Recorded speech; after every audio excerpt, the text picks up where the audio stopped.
year. One is for Christmas and the other is for March. For Christmas, we usually have the Christmas lanterns on the indigenous materials to keep around us and make them as Christmas things.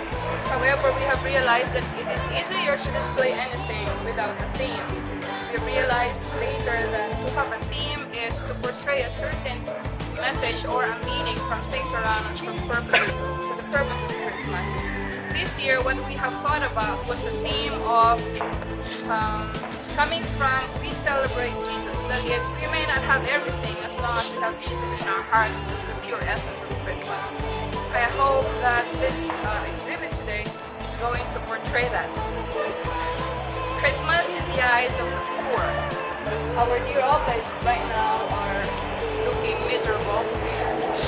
I hope that we will be able to give you the message that we intended for this particular exhibit this year. I would really like to thank everyone here, particularly the formators of the seminary, for allowing this and for being very supportive of this one. We would like to welcome you inside, give your comments, because every year we learn from these comments. So welcome everyone. It is our deep appreciation that you are joining us today.